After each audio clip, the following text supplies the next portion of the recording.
Good morning and welcome to the annual Hart Men's Basketball Media Day. I'm your host, Hart correspondent Courtney Jackson. We're next joined by Baker University head coach Sean Dooley and Corey Jones. Coach, how are things in Baldwin City today? Oh, it's great. Another beautiful day here in Baldwin. Good. Well, last year you guys had one of the best seasons in program history, qualifying for the NAI National Tournament. How exciting was last season's success for your program?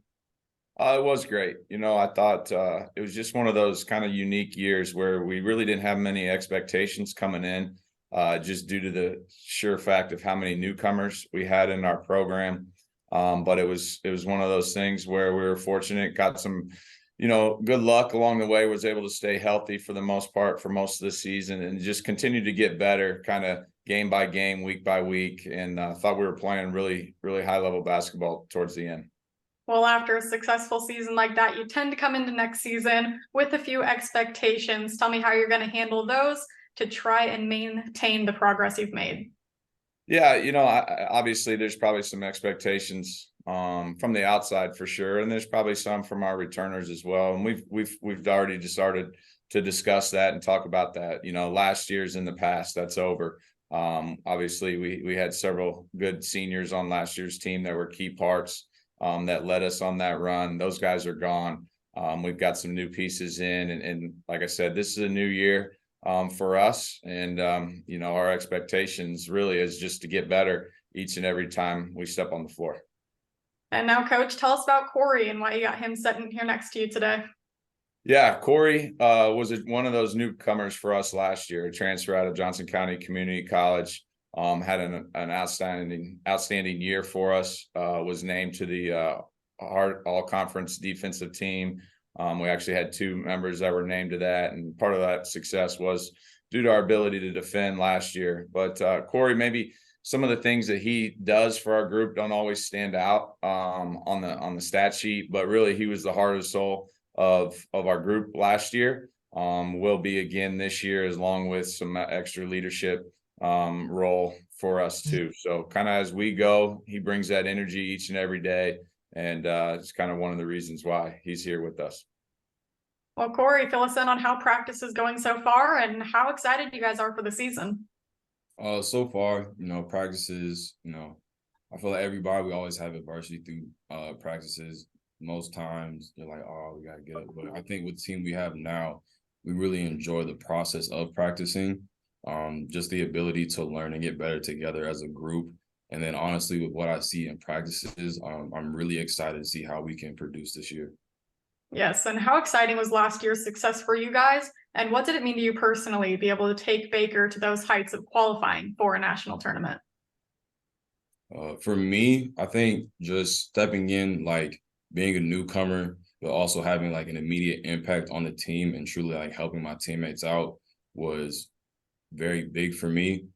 Because I always had like the expectations for myself to always make the people around me better, and to be able to do that and bring the program to the heights we had last year, but then also try and build on it this upcoming year was definitely a milestone for me.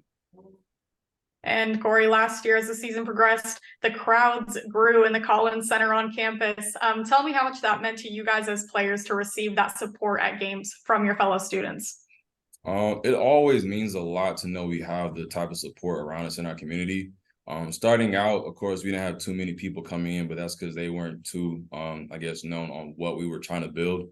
But as the season did go on, we started having more people come, more students show up, and it definitely helped the atmosphere in the gym to keep the energy up and keep us going. And hopefully we can continue to build that this next coming year and have more and more people show up. Absolutely. All right. Well, I'm going to open it up to Derek here. Derek, let you introduce yourself and your media affiliation.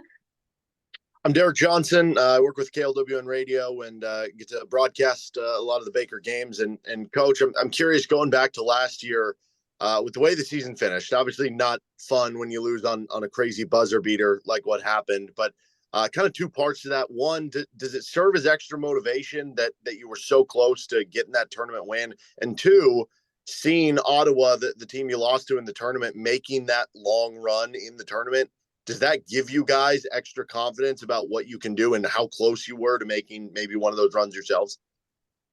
Yeah, I think Derek, anytime when you get there, There's only 64 teams left. So everybody that's in it has earned that right to be there and is a good team. I kind of had told our guys, all along there towards the tail end that we were good enough to play with anybody and to beat anybody. And all you want is that chance. So obviously we got that chance. We came up a little bit short, but that could have been us, but it also could have been, we could have been done the next game if that shot misses. I mean, it's just, that's what happens when you get to that tournament setting. It's in the same way really with games in this conference. We had a lot of close games, and year in, year out, the game comes down to like the final few possessions in our conference games. So I think whether it's us or any team, I think they're prepared when you go through this conference race throughout the year to play teams at the highest level. So, in terms of extra motivation, I don't know. Like I said earlier, it's over. If some of our individuals that return want to use that as motivations for them, great. But for me personally, it's done. My focus right now is this team and how can we get this team to its highest level.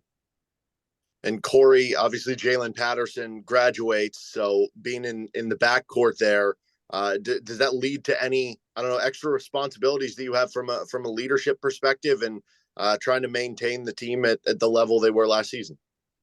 I think a little bit. I tried to also have like a small leadership role with the team last year, but I was more of a, I guess, example. I tried to be a leader through how I played and the effort I gave. But now this year, stepping into more of a vocal leadership role, with Justin, Josh, and Jalen all being like very vocal leaders last year, is now for me to step in and sort of take that role. And Corey, who are some of the newcomers? Who are some of the new players that we should keep an eye on this season? Honestly, I feel like every single one of them. I think we've brought in a lot of great new transfers in. All of them have the ability to score at the highest level, the ability to defend.